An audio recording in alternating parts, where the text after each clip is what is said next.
اعوذ باللہ من الشیطان الرجیم، بسم اللہ الرحمن الرحیم۔ السلام علیکم ورحمۃ اللہ وبرکاتہ۔ عزیز طلبہ طالبات، امید ہے آپ لوگ خیر و عافیت سے ہوں گے۔ اللہ پاک آپ کو اور آپ کے اہل خانہ کو اپنے حفظ و امان میں رکھے۔ کل بیٹے ہم لوگوں نے نظم نعت کے جو مصنف ہیں احسان دانش، ان کا تعارف پڑھا تھا اور اسی نعت کے پہلے 3 اشعار کی تشریح کی تھی۔ تو آج ہم لوگ اس سے اگلے اشعار کی تشریح کریں گے تاکہ یہ نظم جو ہے وہ مکمل ہو سکے۔ تو آئیے نظم کی طرف بڑھتے ہیں۔ جی بیٹے، نظم کا عنوان ہے نعت اور اس کے شاعر ہیں احسان دانش۔ تو بیٹے اس کے اگلے اشعار کی تشریح کرنے سے پہلے میں چاہوں گا کہ آپ لوگوں سے پہلے 3 اشعار کا مفہوم جو ہے وہ ذکر کر دوں تاکہ آپ لوگوں کو ذہن نشین ہو سکے، اور اس کے بعد ہم لوگ اگلے اشعار کی طرف چلیں گے۔ تو آئیے پہلے شعر کی طرف چلتے ہیں۔ تو بیٹے نظم کا پہلا شعر ہے: دو عالم کا امدادگار آ گیا ہے، امین آ گیا، غم گسار آ گیا ہے۔ دو عالم کا امدادگار آ گیا، امین آ گیا، غم گسار آ گیا ہے۔ تو اس کا بیٹے مفہوم تھا دونوں جہانوں میں مدد کرنے والا آ گیا ہے۔ دو عالم دونوں جہان، امدادگار مدد کرنے والا، آگے امین امانت رکھنے والا، امانت دار، اس طرح غم گسار غم بانٹنے والا۔ اس کا مفہوم کیا بنے گا؟ دونوں جہانوں میں مدد کرنے والا آ گیا ہے، امین امین یعنی امانت دار اور غم بانٹنے والا ہمدرد آ گیا ہے۔ تو یہ تھا بیٹے اس شعر کا پہلے شعر کا مفہوم۔ آئیے دوسرے شعر کی طرف بڑھتے ہیں۔ نظم کا بیٹے دوسرا شعر ہے: غریبوں کی جاں کو یتیموں کے دل کو، غریبوں کی جاں کو یتیموں کے دل کو سکون ہو گیا ہے، قرار آ گیا ہے۔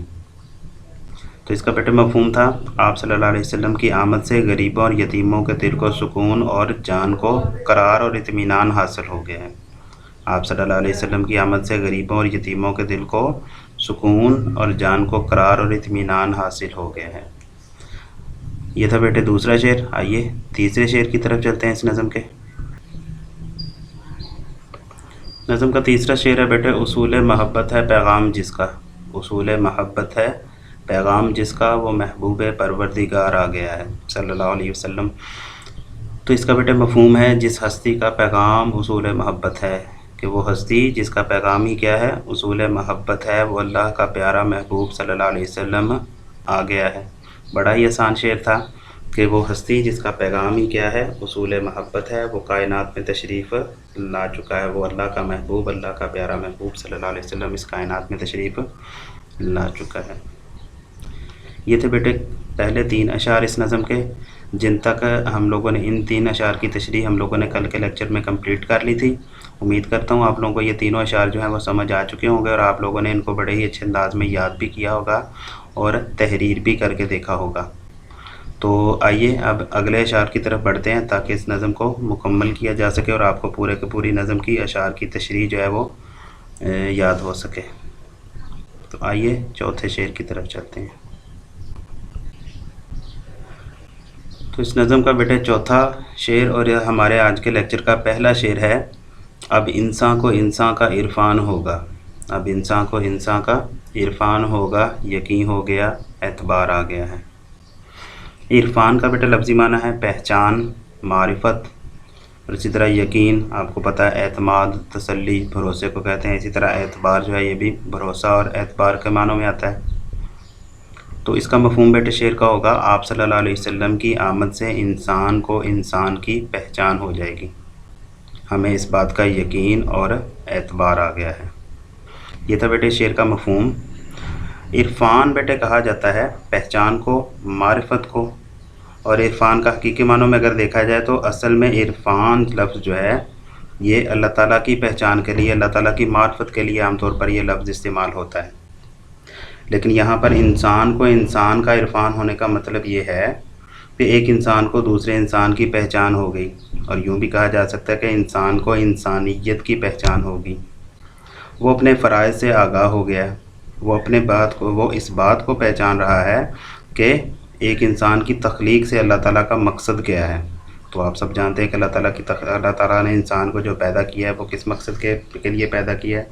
خود قرآن مجید میں اللہ تعالیٰ ارشاد فرماتے ہیں: وَمَا خَلَقْتُ الْجِنَّ وَالْإِنسَ إِلَّا لِيَعْبُدُونِ، کہ ہم نے انسانوں اور جنوں کو اپنی عبادت کے لیے پیدا کیا ہے۔ تو اللہ تعالیٰ نے انسان کو پیدا کرنے کا مقصد بیان کر دیا، اور یہ مقصد ہمیں کس نے بیان کیا؟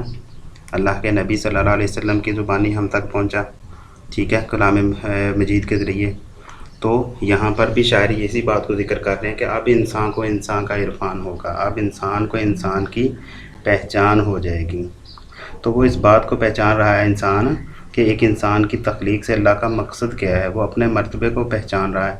حضور صلی اللہ علیہ وسلم نے انسانوں کو اس بات سے روشناس کروایا ہے کہ آپ صلی اللہ علیہ وسلم کی پیدائش کا مقصد، کہ آپ کی لوگوں کی پیدائش کا مقصد ہی اللہ تعالیٰ کی کیا ہے؟ عبادت ہے۔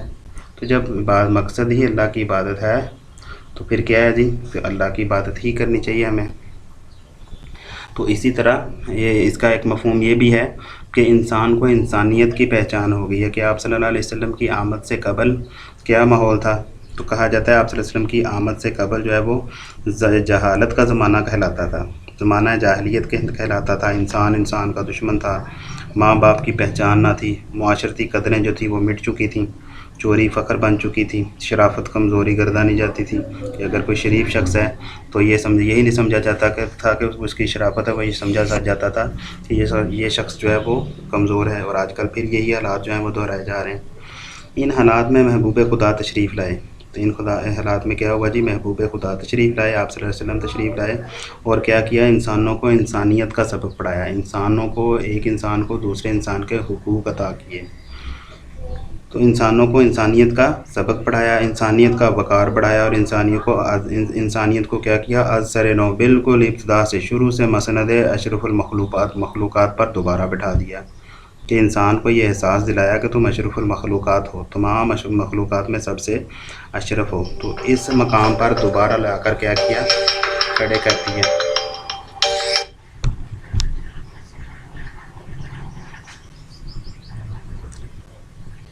تو یہاں پر کیا ذکر کیا جا رہا ہے؟ اسی بات کو یہاں پر شاعر بھی ذکر کرتے ہیں کہ اللہ تعالیٰ نے کیا کیا؟ آپ صلی اللہ علیہ وسلم کے ذریعے انسان کو انسان کی پہچان عطا کر دی۔ تو کیا ہوا جی؟ لوگ پیدا ہوتے تھے، مر جاتے تھے، لیکن جینے کے انداز انہیں آپ صلی اللہ علیہ وسلم کی آمد سے پہلے جینے کے انداز سے وہ ناواقف تھے۔ کسی ایسے فرد کی ضرورت تھی جو انہیں کیا بتائے؟ انہیں یہ بتائے بقول شاعر، موت سے کس کو مفر ہے، موت سے کس کو مفر ہے، مگر انسانوں کو پہلے جینے کا کرینہ تو سکھایا جائے۔